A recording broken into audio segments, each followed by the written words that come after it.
सहार police station के पुलिसकर्मियों पर rickshaw चालक और मनसे नेता समीर काले ने लगाया अवैध वसूली का आरोप। मुंबई अंधेरी पूर्व के सहार पुलिस गलत तरीके से रिक्शा चालक और कैब चालकों को परेशान कर 285 एक्ट के तहत जुर्माना वसूल रही है। महाराष्ट्र नवनिर्माण सेना के नेता समीर काले ने रिक्शा चालकों की मदद के लिए आगे आकर मीडिया से बात करते हुए गंभीर आरोप लगाया है।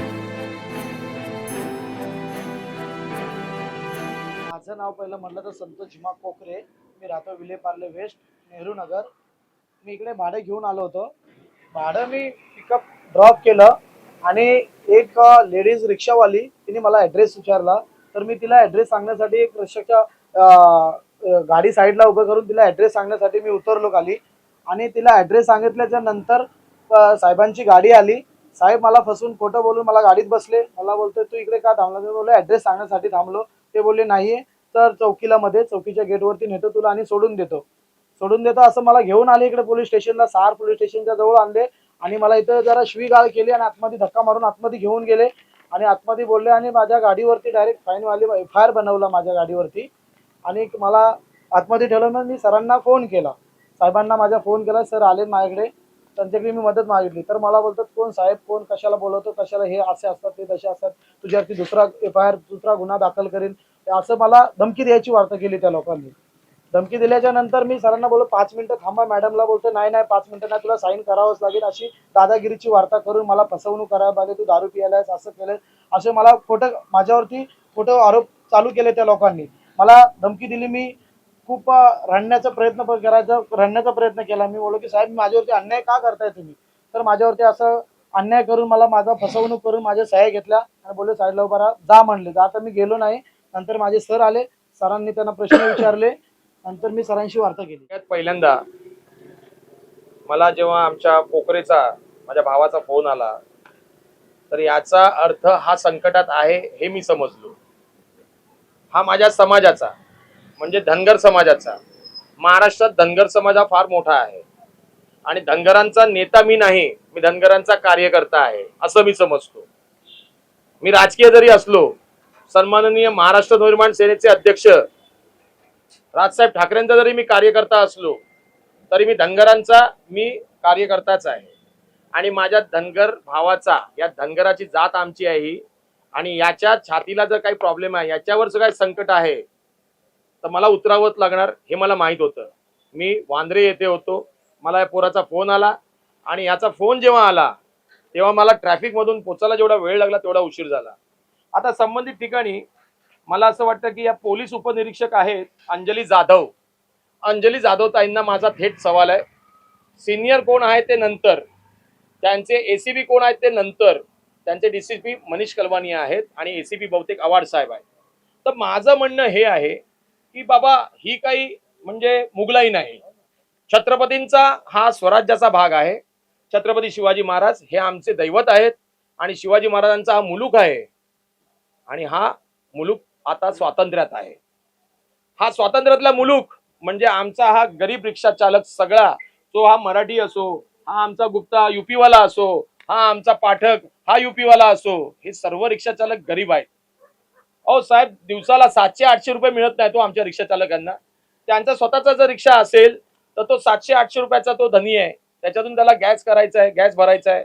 आज गॅसची पोझिशन तुम्हाला काय ती माहिती आहे, सरकारनं काय करून ठेवलंय। आखाती देशामध्ये युद्ध चालू आहे आणि आखाती देशामध्ये ज्या वेळेला युद्ध चालू आहे त्यावेळेला इथं एलपीजी, सीएनजी, पेट्रोल, डिझेल सगळं जाता वाईट आणि गॅस, घरगुती गॅस हे सगळं वाईट आहे। चला तो भाग नंतर, पण माझे रिक्षा चालक बांधव जर अशा स्वरूपात ठोकले जात असतील तर या सर्व रिक्षा चालक बांधवांना त्यांच्यासाठी मला उतरावं लागणार।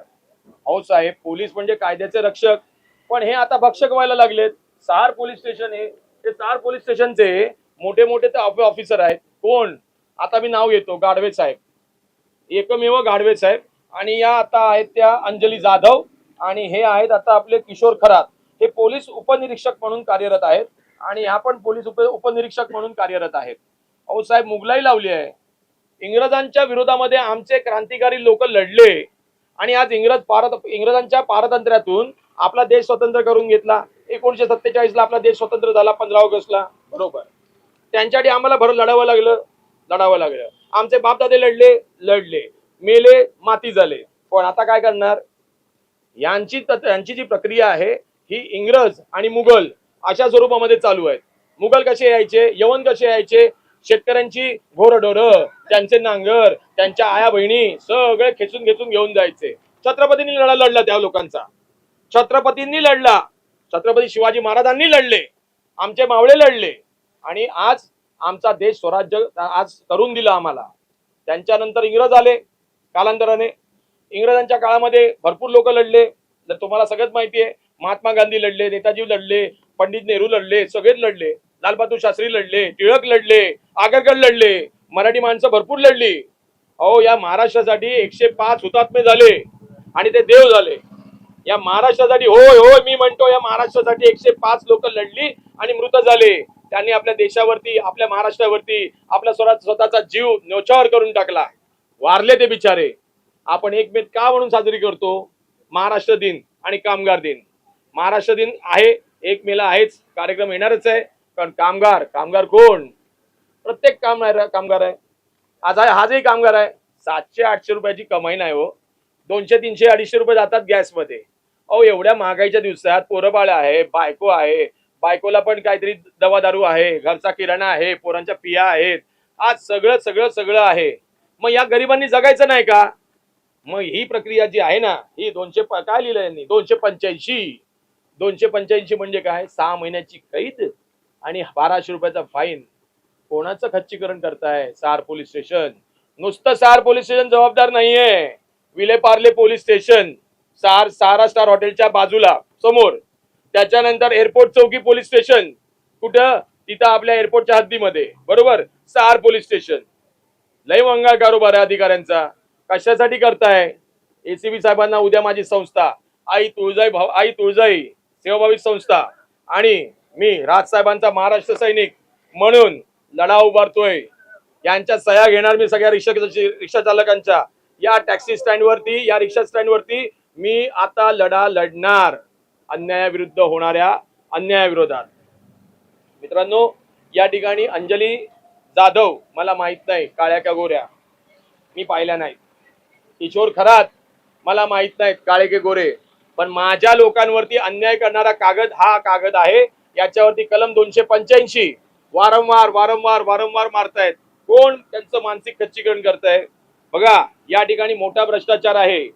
या सहारच्या हद्दीमधला भ्रष्टाचार सांगतो मी तुम्हाला.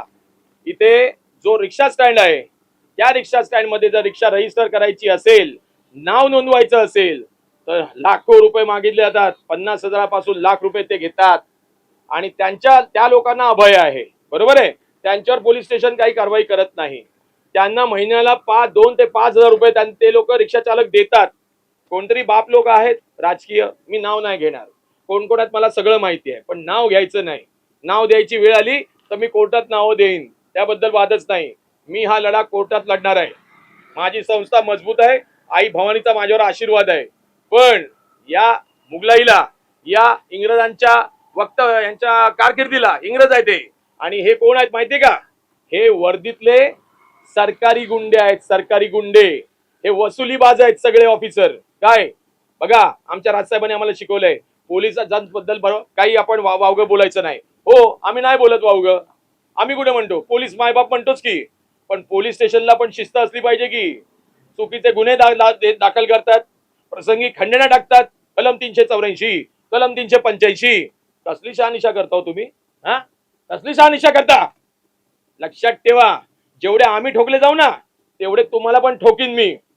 जर चुकीचे आढळलात, जर चुकीचे गुन्हे लादलेत गरिबांवर, तर तुमच्या प्रत्येक पावलावरती सापशिडीतले साप येतील.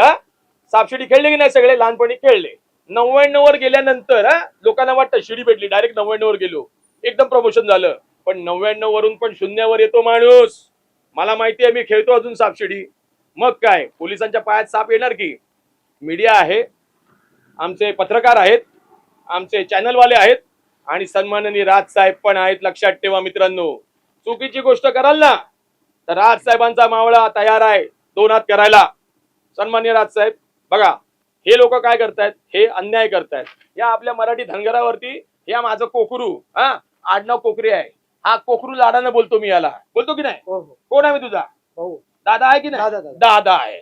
मग आता काय, हा माझा पाठक, हा युपी वाला रिक्षा चालक आहे, हा माझा गुप्ता, हा माझा गुप्ता आहे. काय आज 35 40 वर्ष हे लोक इथे राहतात.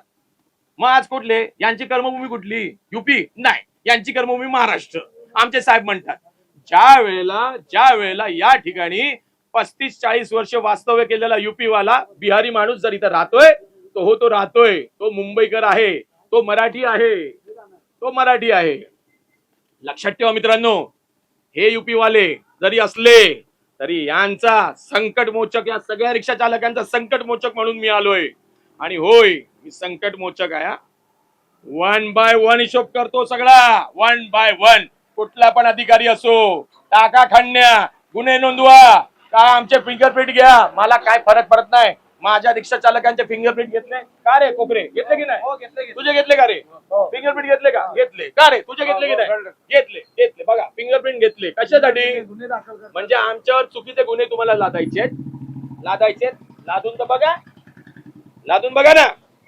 तुमच्यात जर दम असेल ना, जगदंबे शपथ सांगतो आणि आई तुळजाईला स्मरून सांगतो, अखंड महाराष्ट्राची कुलस्वामिनी आई तुळजापूरच्या भवानीचा भंडारात लावतो मी, आणि भंडारा शपथ सांगतो, मी आलो होतो एका माझ्या धनगरासाठी आलो होतो. हे माझं पोरग आहे, हे माझं भाऊ आहे, लहान बारक भाऊ आहे. आलो होतो समाजासाठी, पण भेटले इथं युपी वाले पण भेटले. हे पण माझेच आहेत. काय माझे आहेत. मी चॅलेंज करतो सहार पोलीस स्टेशनला, त्यांच्या सिनियरांना आणि संबंधित विभागातल्या या सर्व आमच्या उप पोलीस निरीक्षकांना. चॅलेंज आहे माझं चॅलेंज आहे, सोडणार नाही. परिस्थिती गंभीर, तिथे समीर काळे, महाराष्ट्र सैनिक आणि आई तुळजाई सेवाभावी संस्थेचा अध्यक्ष महाराष्ट्रभर गाजवल. आणि बघा लढा कसा लढतो ते. जय भवानी, जय शिवाजी.